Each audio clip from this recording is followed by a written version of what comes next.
Okay, so today's session, we're going to continue our conversation of the process tools. So I'm going to go over here to the 4 key functions and choose a key function, and I'm going to go to a process just by selecting it. So this is called the process tools page, and you see this header here that says process tools. We call these process tools because these templates here, or tools, are what you have available to document the process with. Last week, we discussed work plans and checklists and some of the basic functionality of the process tools page. This session, we're going to continue on with the remainder of the process tools. So just as a quick recap, this tool at the very top is called a work plan. And a work plan mainly is a set of tasks or instructions on how that work is done. So it's actions, steps, going in a sequential order. So starting with one complete action to the end, you move to the next, to the next. This formatting here is just an example of how not to do it.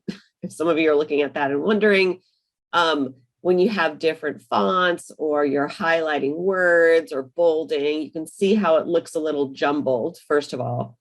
And it's not a uniform way of documenting a process. So depending on who does it, whoever documents, they're going to start to look different, which is something you don't want.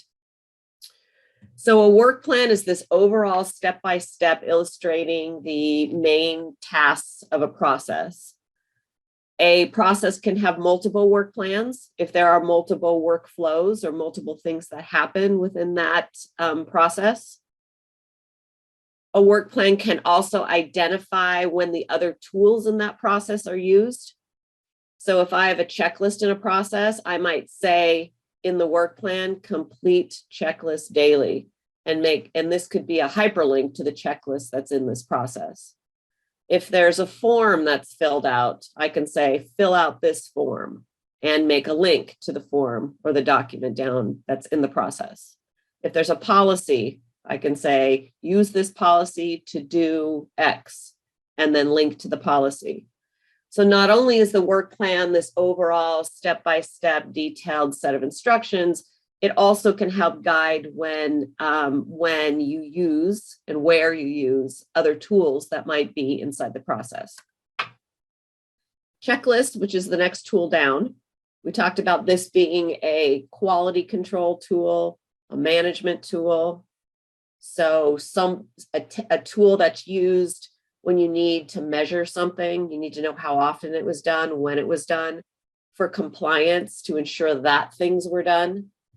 When it's a process that's very complicated and the employee needs to be able to track what they've done and what they haven't done. So all of those are good reasons to have a checklist. And then remember that here on the dashboard, checklists can be completed. So you can assign the checklist to an employee, and then that employee can go to their dashboard, fill out the checklist, and then a report can be run on what's been completed. So let's go down to the third tool here, which is called a script. So just like work plans and checklists and all the other tools for that matter, if I want to make a script, I just click the little plus sign here, and then I'm prompted for the name of my script. So you type in the script name, then you're going to put in the objective, what the purpose is. So this is always the purpose of this tool. So of this document, of this script, of this checklist, what is the point of it? Why is it here? Then I hit create script. And then you'll see right down below here, I've got a new script. There are 3 others that are already in this process, but now here's this new one. So to begin to build the script, I would click this toolbar item called Add Script Item. And then I'm going to see 2 fields, prompt and script. The prompt is the explanation of what's happening. It's the question being asked, the situation that the employee is in. And then the script is the words, the exact words that are spoken in this situation. So there are different types of scripts, and we're going to go through some different styles. But the important thing to remember about the prompt and the script is that I should be able to read this prompt here and know why I'm about to say what I'm saying down here. So to build the prompt, I click this field open. Once I put my cursor in, that untitled goes away. So this could be a greeting. So the first thing that happens in this conversation is I'm going to say a greeting. So then I hit save, and then I go down here to the script side. And so if I'm in the greeting, this is the words that I'm going to use. So this is literally the what you say. And you want to frame it in that way. Like I could just read it and it would come across correctly. So like, hi, how may I help you? So something like that. And then you save it. And then you think, what's the next thing that would happen? So I go add script item, and I've got another prompt in a script. So after I've given the greeting, I click on this prompt. Well, then what's the next thing? I'm asking, how may I help you? And they're going to say something. So you can say, route to the right person. So that's the prompt. This is like what I'm about to say, what I'm going to say next to the person calling. And then here is, let me transfer you. So this script I'm going through right now is what I would call like a conversation script. So it's starting in one place and then it's going to another place.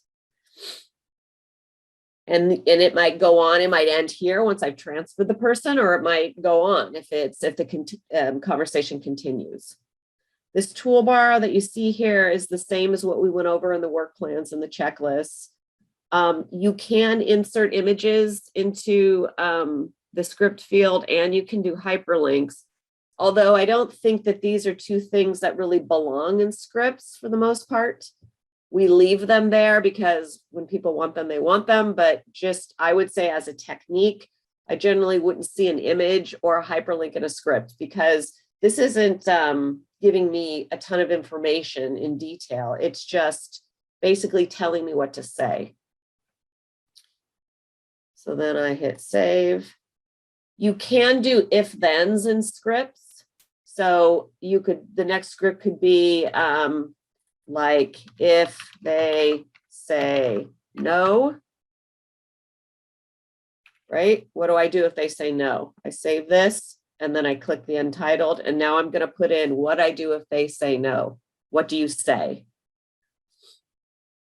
And then you could go on and do another if then and say if they say yes. So think of little techniques like this with if-then statements.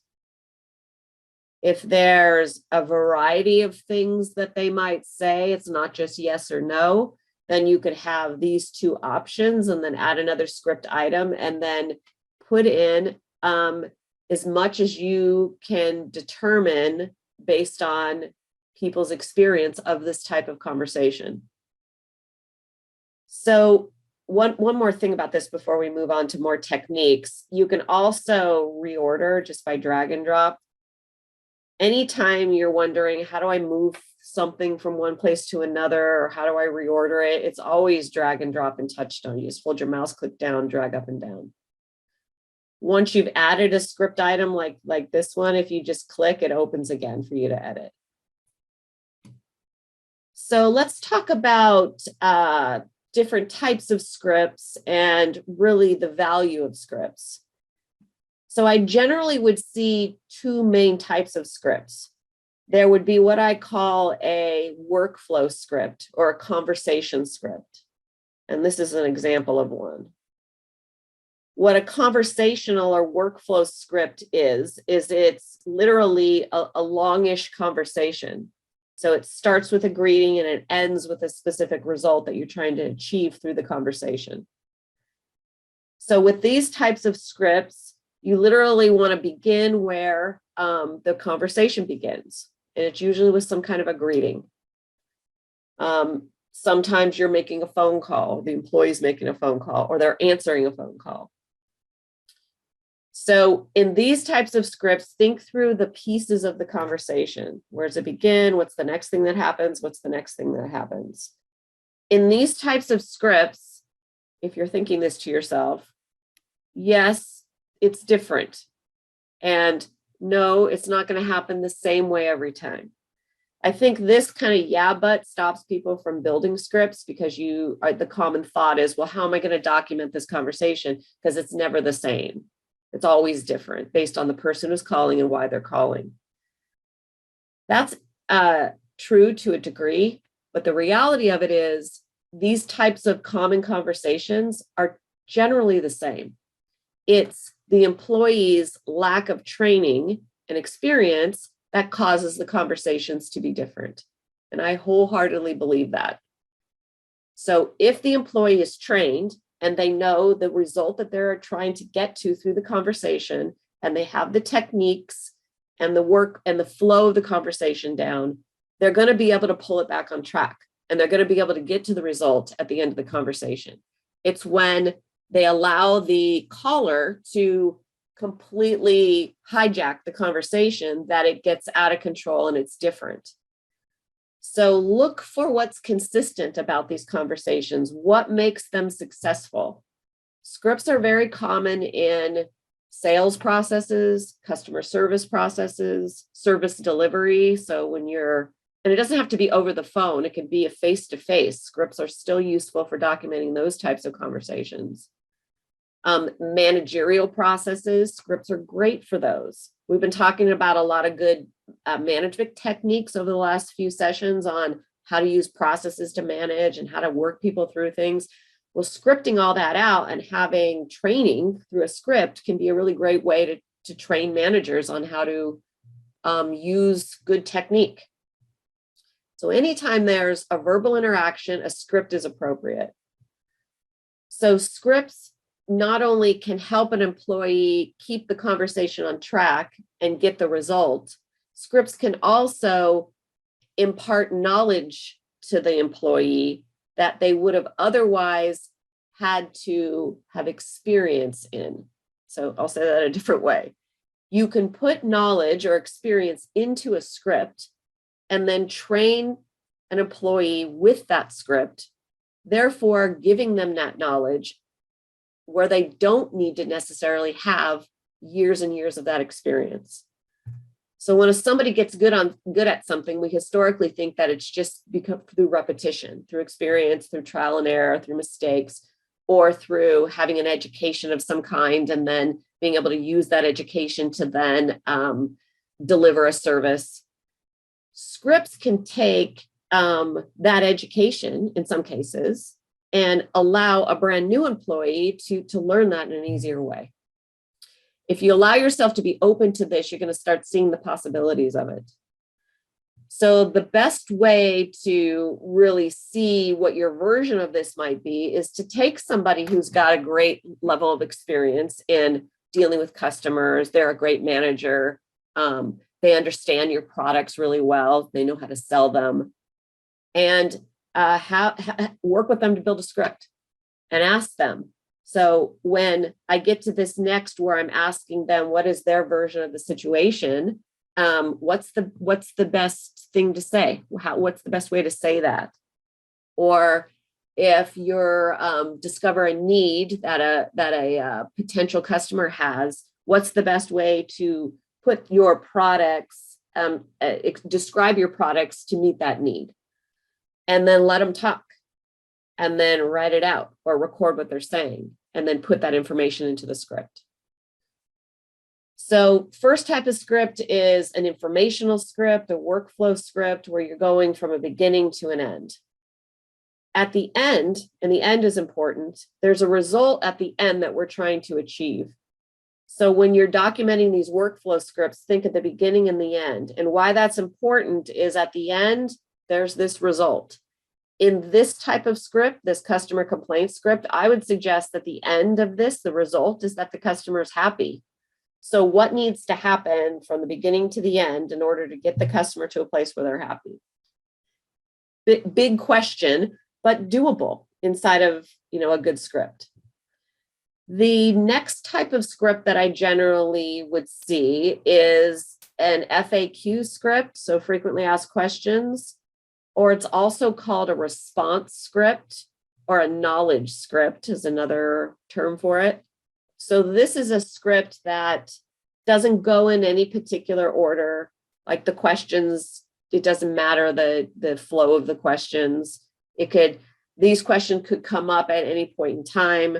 This situation in a situational or a knowledge script could come up or not in the process. So these are more like catch-alls for everything that may or may not happen. So in the structure of the script, the prompt would be the question or the situation, what to say when a product is damaged or late. And these are the actual words that someone would say. Oh, I'm so sorry it arrived damaged. That's so disappointing. You can use techniques like validation, active listening. Tell me more about that. So in the script part itself, you can put in, this tell me more about that. In the prompt, you could do a prompt like, I'm just going to click this one open. You could do a prompt like, just wait and listen. So that's a prompt. And then after you wait and listen, then what's the next thing that you say? This wait and listen is a good technique when you've just told someone the price of something. People tend to want to like jump in and start like over explaining it, when sometimes you just need to sit back and listen. So in the prompt, these different active listening styles you can put in the prompt, or you can also put in tone or inflection, like the way that you want to say something. So the prompt could be ask the following question with a calm and persuasive tone. So you'll see that now the next prompt is what to say to let customers know the mistake was on their end, how to tactfully say that.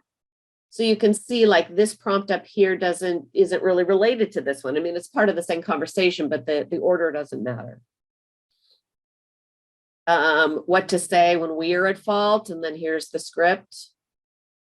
Here's some other prompts, like I was talking about earlier, what to say to over-the-top angry customers, be apologetic, sympathize, accept responsibility, find a way to help. So I'm describing it here in the prompt, and then in the script, I'm giving the words that you need to do that with this empathetic kind of apologetic tone. This is another example of what I would call a knowledge script. So this is like customer complaint knowledge. So knowledge of something doesn't necessarily flow in any particular order. So here again, the prompts and the scripts within this knowledge script don't necessarily go in any order. So you can just put them in one at a time. So here you want to think of the process you're in, like if it's a sales process, and ask yourself, what high-level knowledge does this employee need to have to get the result of this process? And start coming up with ideas. Or in customer service, a customer complaint process, this could be techniques. Dig deeper by asking the right questions. Master explanatory style. Let me explain. So I think that like frequently asked question scripts and knowledge scripts can be very interesting, kind of fun exercises to do with your teams. You also might say that if you have a workflow script like this one, so this shows the conversation of how to provide a solution to a customer complaining. This is like the ideal way it would go, with greetings from the beginning all the way to the end, with the result that you're trying to achieve, which is that they're happy. And then a frequently asked questions script and a knowledge script are kind of trying to handle all the variables. So somebody may or may not be angry. A customer may or may not think it's your fault. So you don't know these things, and ideally they wouldn't be angry, and we just go through the script. But if they are, then you handle that by using one of these frequently asked questions or knowledge situations. Or not all customers are going to say, well, your price is too expensive. So we don't want that as a part of the general workflow of the conversation, but we have it over here in some kind of knowledge script, which says what you would say if they're complaining about the price. So if this workflow script works 20% of the time, then for the rest of the 80% of things that just could go off the rails or may not happen, ideally, another type of script, an FAQ script, would handle that. And these FAQ scripts could grow over time. So if you're teaching someone something and then you have as much as you can come up with the different questions or situations that they might encounter, but then as time goes on, your salespeople get better at it, or they come up with a better response for something, then you add it to the FAQ script and you just keep adding it and adding it. And the best way to do this is by having department meetings of some kind, and doesn't have to be frequently, even once a month. And all you would say during those meetings is, let's talk about the customer complaint process for a minute. How's that been going for everyone? Has anyone come up with any new FAQs or any better ways of saying things? Let's talk about that. You could even go as far as making it like part of your culture, or even a contest where you acknowledge people who bring ideas like that. So this is like innovation, at its core. It's like getting your employees to always be thinking about how to make things better and then capturing it in the process. If you don't behave like this, your employees are learning better ways of doing things. And then when they leave, it leaves. So this is a way to, capture that. All right, so next tool down is called uploaded files.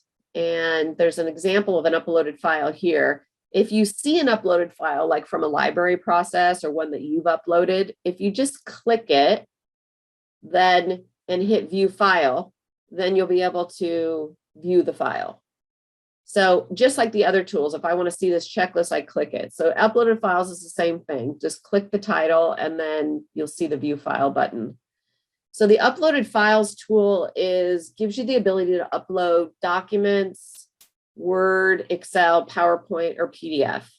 So those software formats. And what TouchStone does is it takes that whole document and uploads it to TouchStone.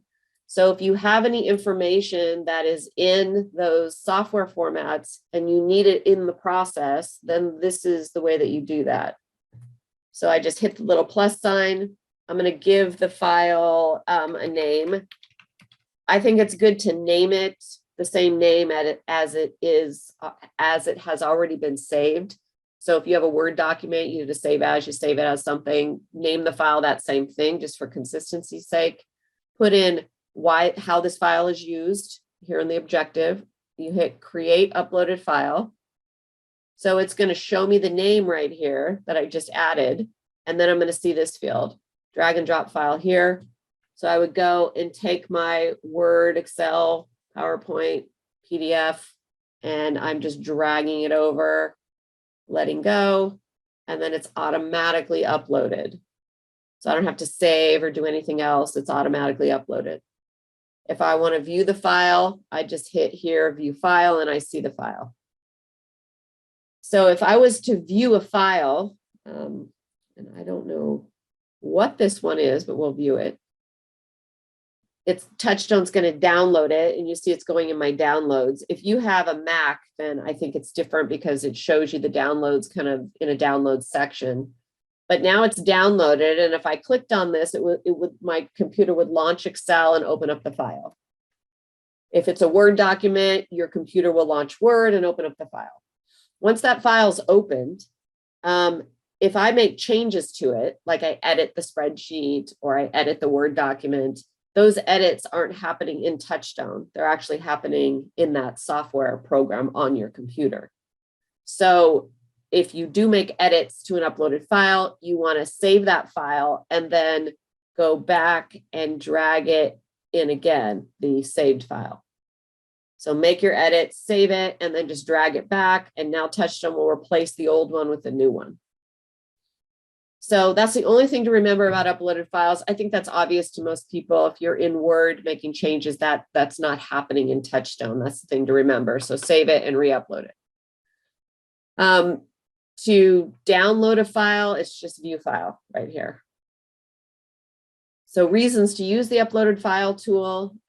If you have a spreadsheet that's used in the process, that's a good reason to have it be an uploaded file. And the reason is none of our other tools over here do calculations like a spreadsheet. So you would need that to be an uploaded file. And then you could hyperlink it again back to the work plan where it's used, like fill out this spreadsheet. Another reason for an uploaded file would be PowerPoint, because we don't have any PowerPoint tools. A lot of people don't use PowerPoint anymore, but if you do, then having a PowerPoint presentation would be a great uploaded file.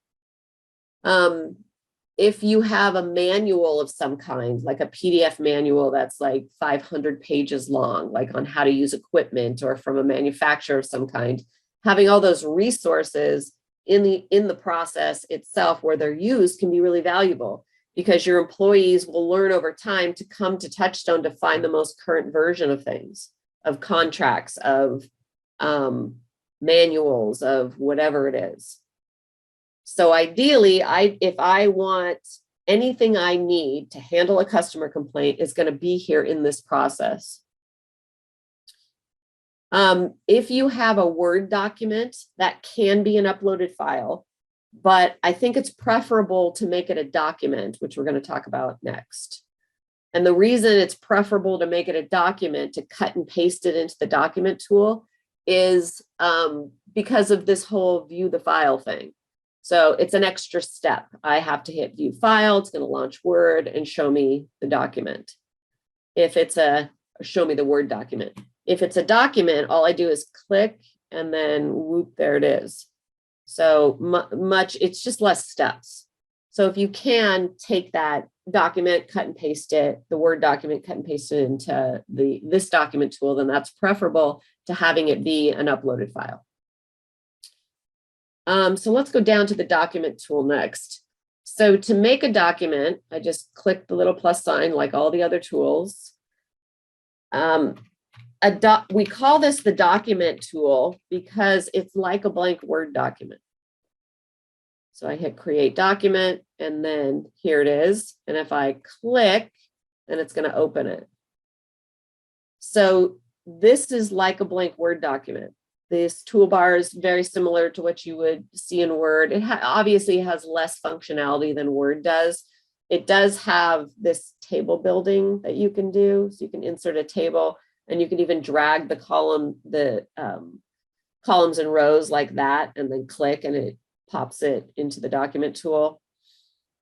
Another thing to do in the document tool is to just have a text field.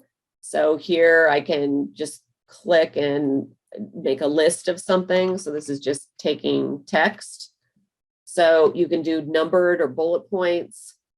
Another way to use the document tool is to upload images and make them like really big. So you can take an image.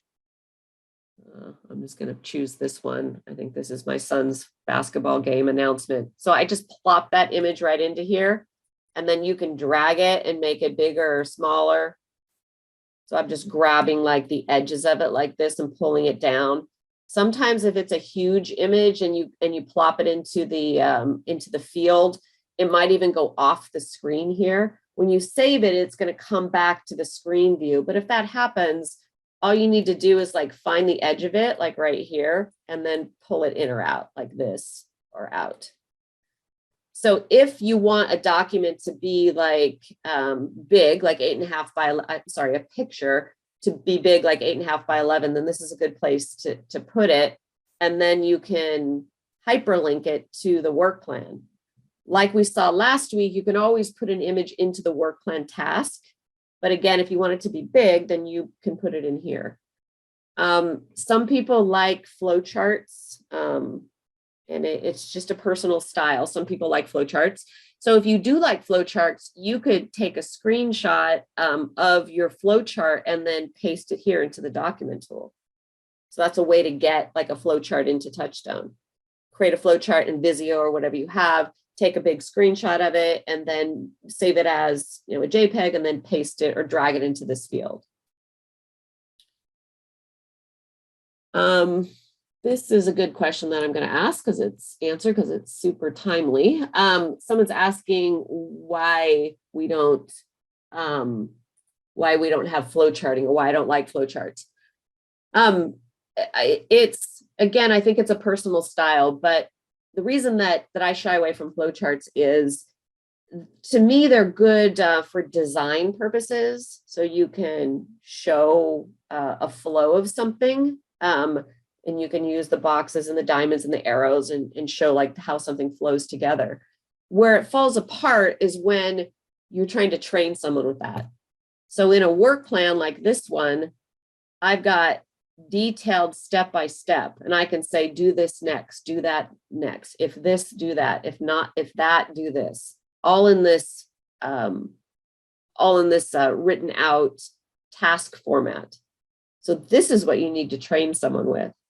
The flowchart can be a visual, but at some point it falls apart because it's not giving me everything I need to know how to perform that step in the box. It's just saying that is the step. So again, flowcharts are great for designing things if your mind works kind of in that picture format, but then to actually make it into something that you can train someone in, it needs to be more in a written format. Another idea also about work plans is if you want to show the connections between things like a flowchart often does, you can do that through the hyperlinks. And this is an example of that. So right here, this says enter flags and actions into the CRM. Well, in a flowchart, you might have a box that goes down and goes to the CRM box, and then goes down to enter the flags, and then goes down to something else. And it comes off the customer complaint process, which then has arrows going off to something else, showing other connections in this big picture. Well, in TouchStone, it's an outline. So it's very straightforward. It's like this ends here and begins where I click. Or if I need to enter these flags into the CRM, I click here and it shows me that process and how to do it. So it's kind of like this overall work plan is showing you the connections between other processes, but more in a literal way. So let's go back down here. Here's just an example of something else done in the document tool. If you've got a list of things, or you've got like a list of customer satisfaction guidelines, or an objective of some kind that's like written out like a narrative, sample emails, a letter, anything that doesn't fit into the task format up here, then the document tool is great for that. So if you're struggling to make something into actions or steps when it's more just like things you need to know, then you can always cut and paste it here into the document tool. Like these things are just things we need to know, things we need to follow and understand and use, but it's not really steps of anything that flow together. Next tool down is called the custom form tool. So if I click the header here, just like I did before, then it's going to prompt me for the name of the form. And then again, the purpose, why does the form exist? Then I hit create. And now this is the custom form toolbar. The custom form tool is similar to Google Forms, if you've ever used that. What it does is it allows you to build fillable forms. And by fillable, I mean it has fields that employees can fill information into. So the first type of field is called a short answer field. And this would be like for something that's 2 or 3 letters. So a short answer, like someone's name. So I just hit save. And now I've got this short little name field. The paragraph field is for anything longer than a short answer. If you don't know, then use the paragraph field, because then you won't be limited by the characters. So this would be like something more open-ended, like comments or notes that someone needed to make. And then I hit save again. And so that's the paragraph field. If I want to edit anything any field after I've created it, I just click right on it and this is going to open. And then I can add more to it or change the field label and then hit save. I can also ask multiple choice questions. And that's this toolbar item here. So this would be like a question that I'm asking the employee, and then I give them choices or responses. I can add more choices just by hitting the plus sign here. I can delete choices by hitting the negative sign. And then I hit save. And then this is what the multiple choice looks like. If I click on it and I want to reorder the choices, I can just drag up and down to reorder them. So the multiple choice questions here are for when there's one answer. So I'm giving somebody a list of things, and then they can only check one. They can only fill in one of these boxes or one of these little circles.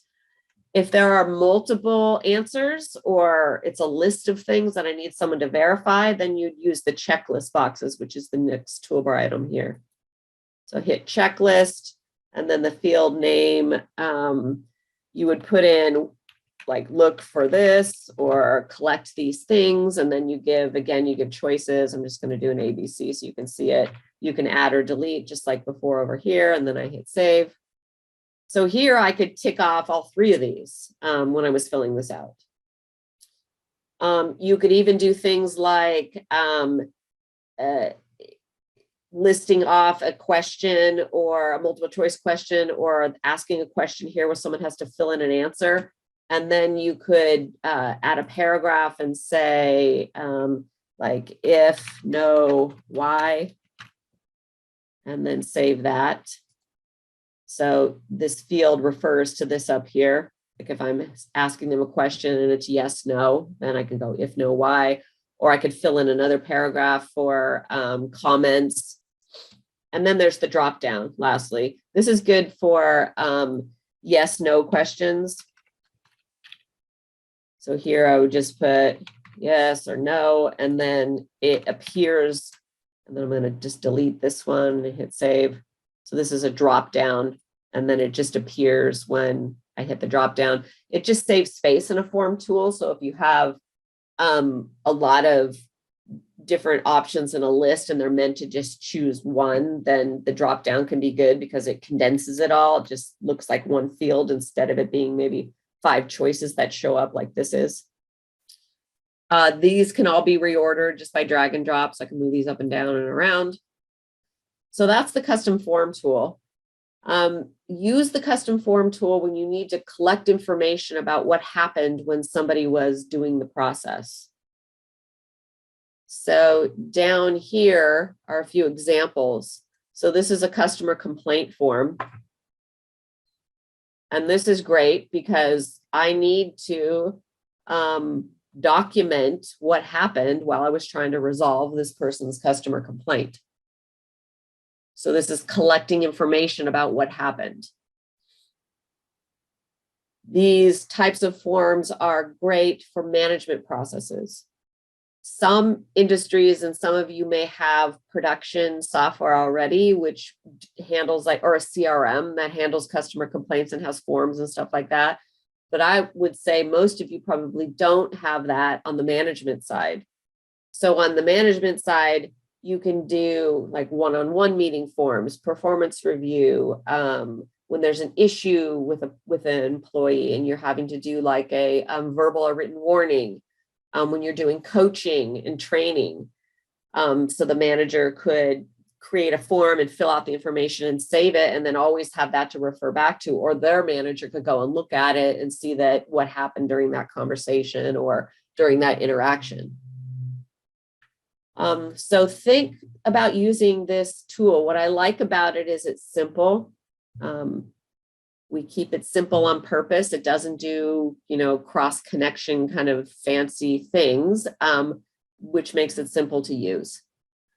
Another reason to use the custom form tool or opportunity to use it is to build employee tests.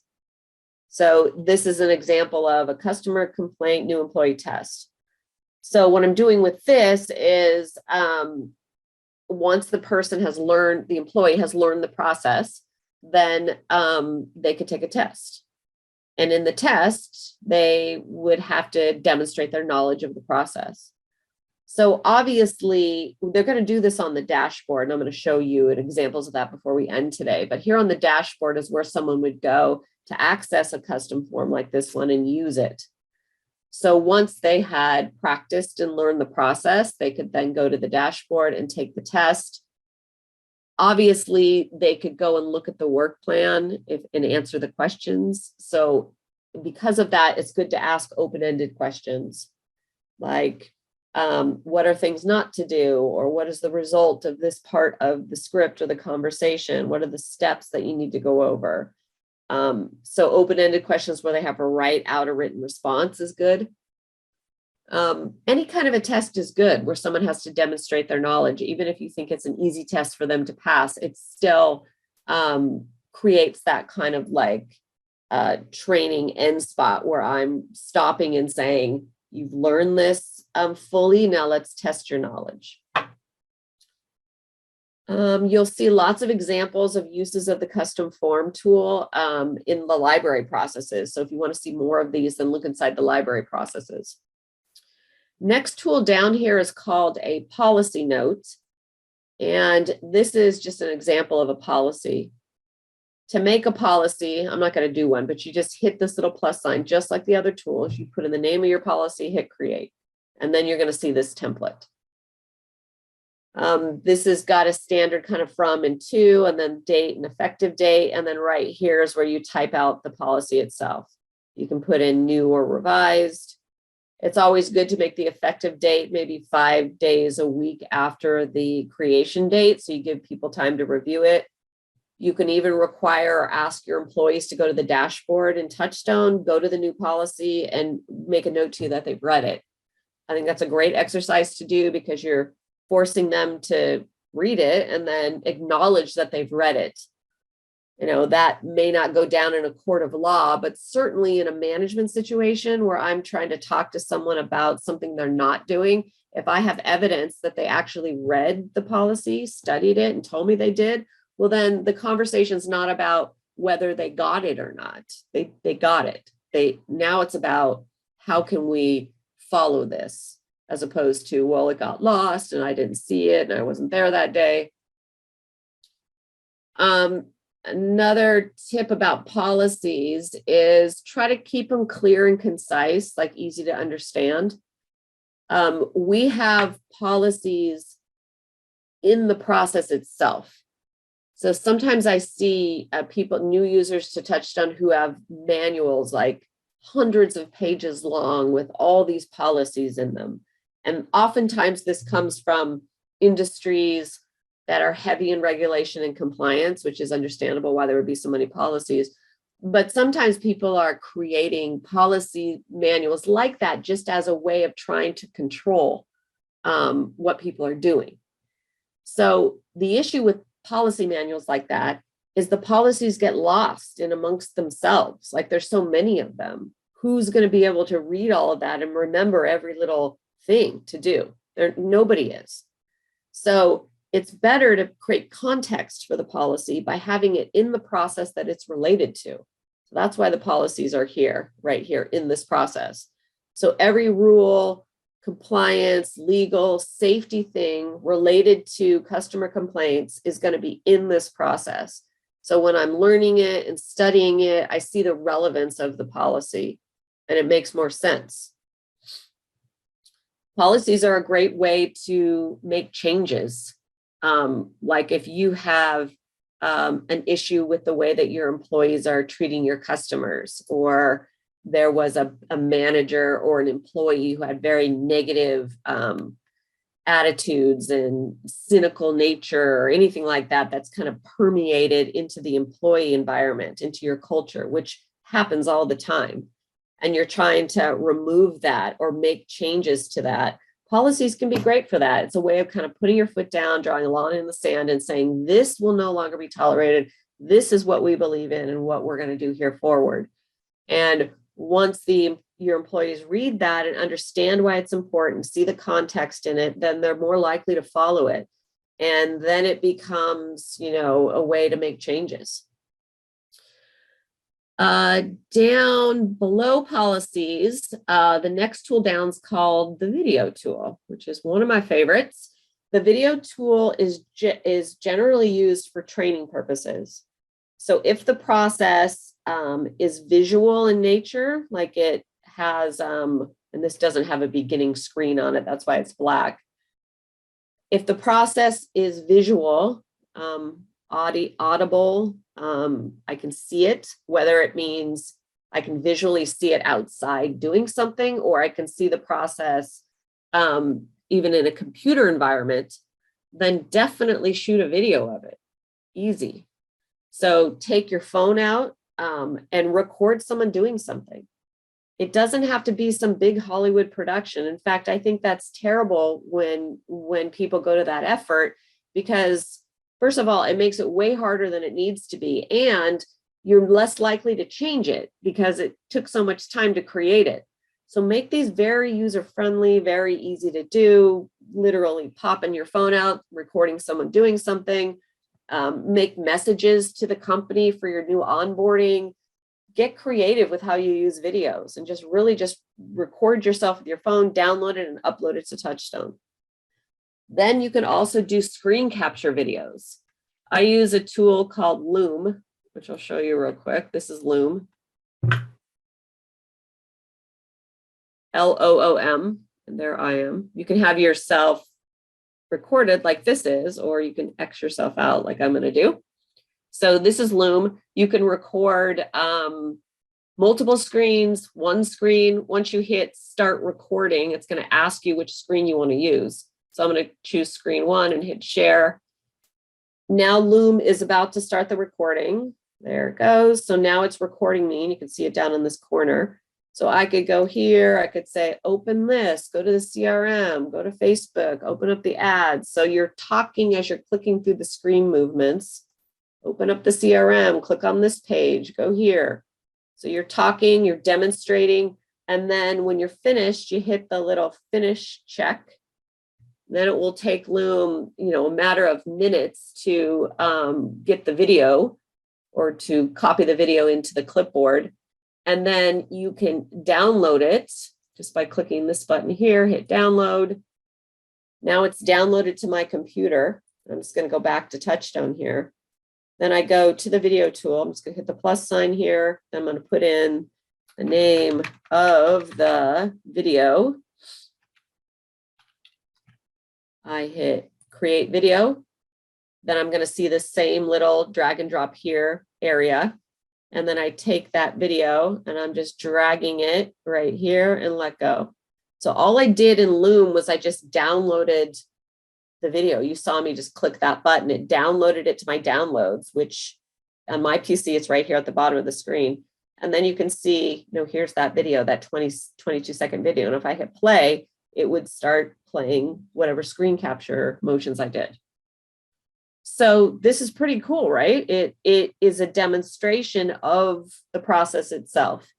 When you've got something administrative or software training, anything like that, how to fill out a spreadsheet, how to create an invoice, anything around finance or accounting, this is great for. With that video tool, it's going to capture the screen movements in your voice. And then you saw how easy it was just to drag that file up. MP4 files are the acceptable video type for TouchStone. You probably also, you may not have noticed, but in Loom, this is the free version of Loom. And you can see right here, it says 5 minutes. So you only get 5 minutes with the free version of Loom. But it's still great for training purposes. 5 minute videos are wonderful, because I see little snippets of it. So I always have the free version. I don't have the need to upgrade because I'd rather have 4 5-minute videos than one 80-minute video. No, one 20-minute video. Because you get people's attention. But having said that, if you want longer videos, I don't know what Loom costs. It's probably not that expensive.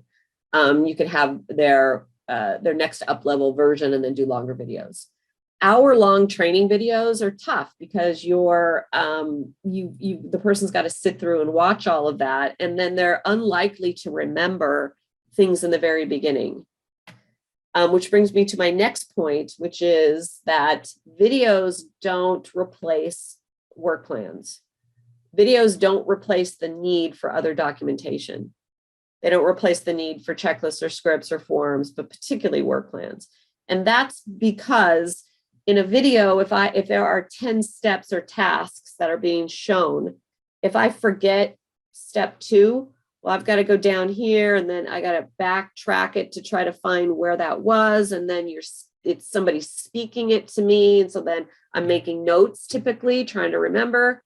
Well, why not have a work plan? Much easier. Have a detailed work plan and then have the video support that work plan, not replace it.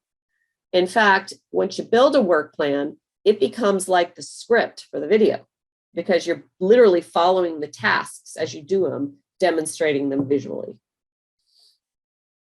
Another quick thing I'll throw out here about videos. If you're looking for ways to get your processes documented, if you record a video of your employee doing it through Loom or even your phone, then you can transcribe that video and then turn it into a work plan. There's a website called REV, super cheap. It converts video or audio to text, like pennies on the dollar. They do, hour-long videos for like 5 cents. It's really cheap. And then you basically have a script of the whole video, and then you can kind of go through it and pull out the tasks and cut and paste them into work plans. Lastly, there's an audio file. So audio is same idea as video, except for it's MP3 files. So I would record the audio and then drag it into the field, just like you saw me do with the videos. I think it's really great to have audio files when you have a script. Particularly if it's a script that happens over the phone or even over Zoom, which is how most of us work nowadays. What you can do with those audio files as actual representations of how the scripts are supposed to sound. So in the prompts here, where we're talking about inflection and intonation, those types of things can be demonstrated in the audio file. You can even do things like this, like here's what a good customer complaint resolution example is supposed to sound like. And then here is how it's not supposed to sound. And you literally do like an example of somebody doing it poorly. And that has a huge impact on people typically because you don't think about it a lot of the time, but if you can hear it, then it makes more sense. So this is the process tools page, and I have a process of the week. We have 5 minutes, so I'm going to go over that. But before we do that, and we'll still have time, I just want to talk about a technique for getting your processes documented. So since we've gone through up into this session, we've got 4 functions, org chart, job descriptions, now process tools. So we know how to document all the processes using the tools. Now is the time to start a plan for getting all the documentation done. So assuming you did your 4 functions, you've got your org chart, you built all your job descriptions, you know how to document, but maybe you haven't fully documented every process yet. That is something that happens slowly over time, right? It's not something that you can turn around tomorrow and say, great, it's done. 6 weeks later, we're finished. It just doesn't work like that. If it was that easy, then we wouldn't even be talking right now because you've already have had this done years ago. It's a long, drawn out process in some cases. It's a process itself. It takes time. If all of you didn't have full-time jobs, it would get done much faster, but you do. So the only way to win this race is to go slowly over time, hour a day, 3 hours a week, and ultimately try to get your employees involved. So look at your org chart, because theoretically you would have all the processes linked to the positions, and decide what the priorities are. Decide by hiring needs. So what's the biggest priority position to hire? It could be because you need more leads and more and better sales conversion. So it could be over here. It could be that you really need to get the training down for this so they can handle more capacity. So it could be operations. You could have very little admin support and people are running around having to do all that themselves and dealing with bad information. So it could be admin support. So assess the need and then just use that as a way to prioritize. Think about every department and which employees would be good at documenting. And then ultimately assign people to a role who are accountable for documenting it. So let's assume that my bookkeeper here, I think she's really great, and I want her to start documenting her processes on her job description.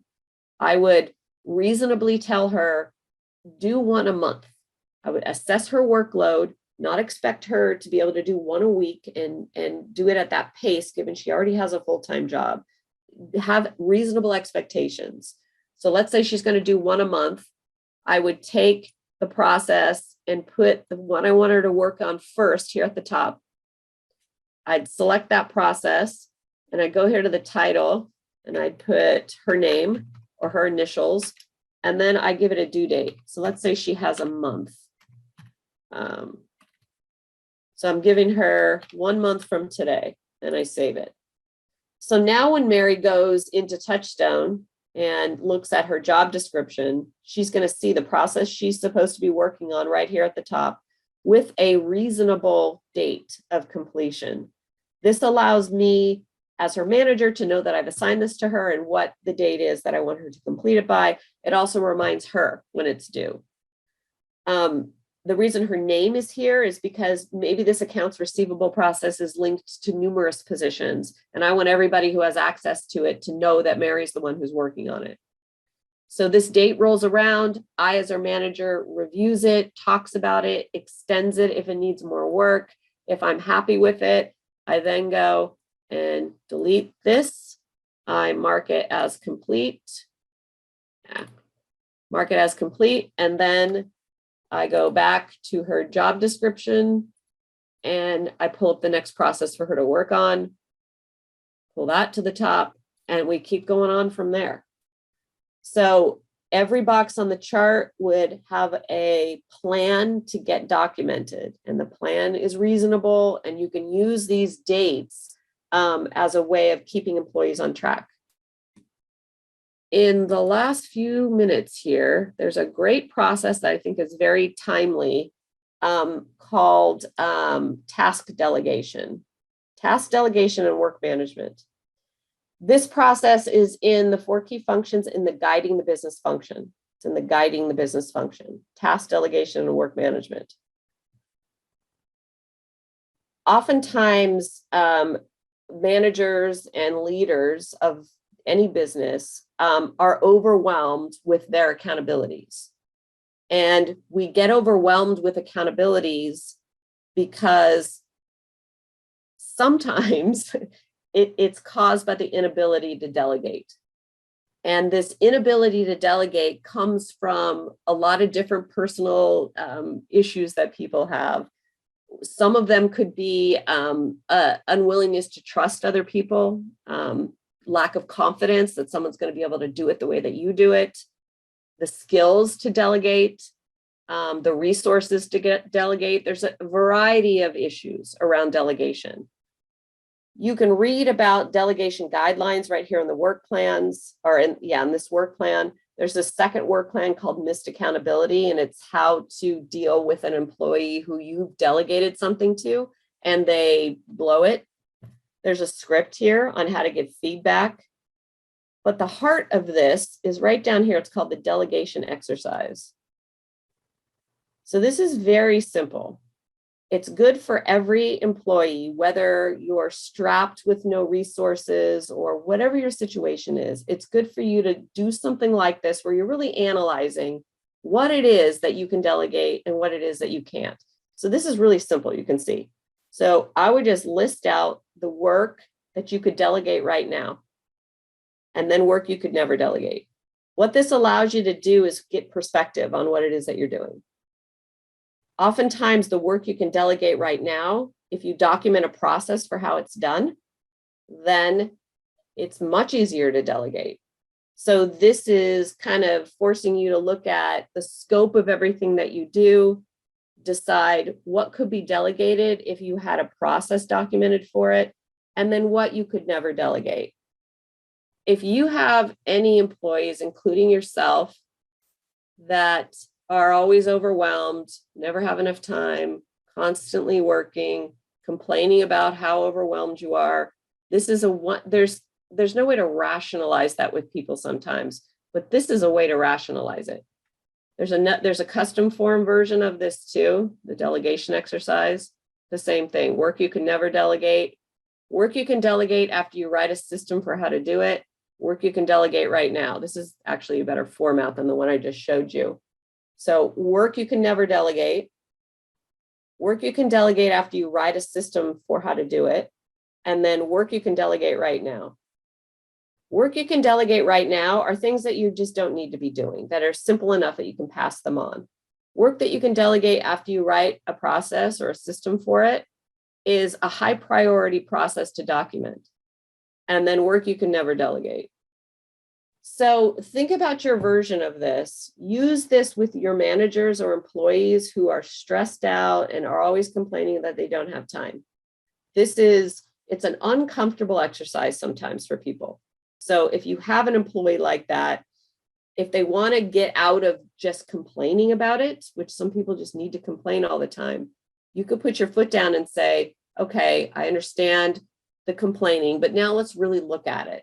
For real, let's look at it. Let's see what really falls into this category, or this category. What this will also give you is your high priority processes to delegate. You can then look back at your organization chart and say, well, the work that I'm doing here in this position, if I could document a process for it, then I could move myself out of this role.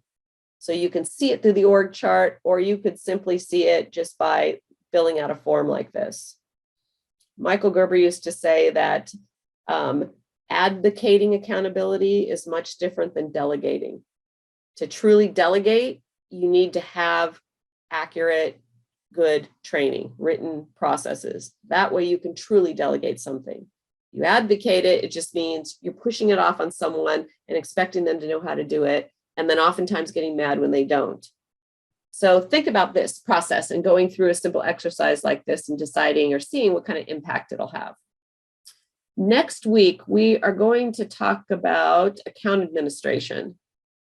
So I'm going to discuss how to set up users in account administration, how TouchStone uses or structures user access, what types of access you can give to employees, how to assign control panels and what all that means. And then we're going to show some examples of what a basic employee read-only user access looks like and how it'll look for your employees if you haven't set them up as users yet. And then we're also going to talk a little bit more about public processes right here. Like what is this area for and what processes are good in the public area and how to use them here in the public folder.